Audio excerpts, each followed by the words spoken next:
Assalamualaikum warahmatullahi wabarakatuh. Perkenalkan, nama saya Rozali, ingin mempresentasikan tugas video ekonomi Islam dengan materi keuangan publik dan kebijakan fiskal Islam. Langsung saja pada poin pertama, yaitu A. Sejarah keuangan publik Islam.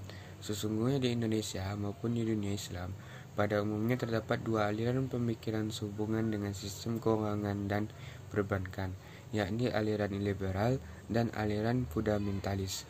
Aliran pertama berpendapat bahwa bunga bank tidak tergolong riba, karena yang disebut riba adalah pembungaan uang oleh Mandarin yang bunganya sangat tinggi hingga disebut lintah darat.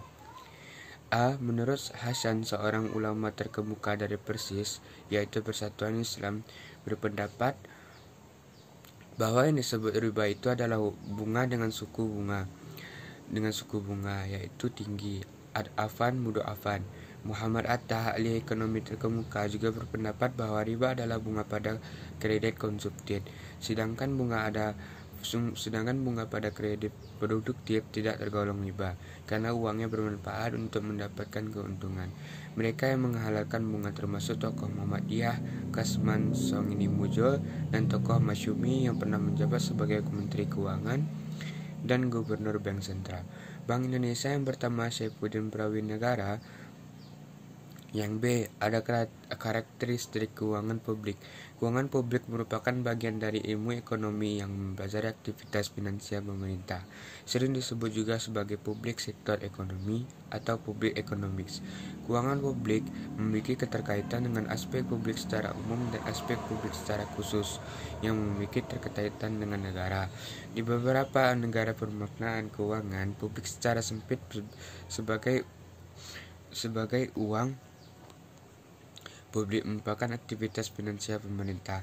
Yang termasuk pemerintah di sini adalah seluruh unit pemerintah dan institusi atau organisasi pemegang otoritas publik yang dikendalikan dan didanai oleh pemerintah. Yang C. Ada instrumen pembiayaan publik. Adapun instrumen yang terjadi dalam keuangan publik perlu juga diperhatikan, diantaranya adalah zakat, aset perusahaan, infak, qoroz, wakaf. Yang menjadi instrumen utama dalam pembiayaan publik itu adalah zakat. Salah satu upaya dan kewajiban negara dalam mengatur ekonomi dengan tujuan untuk menjamin masyarakatnya mencapai kesejahteraan. Bakir Al-Shadar melihat bahwa intervensi negara dalam kehidupan ekonomi sangat diperlukan untuk menjamin keselarasannya dengan norma-norma Islam tersebut. Karena itu, pemerintah pernah menyediakan berbagai barang publik untuk mendorong pembangunan kesejahteraan bersama melalui kebijakan publik dan fiskal.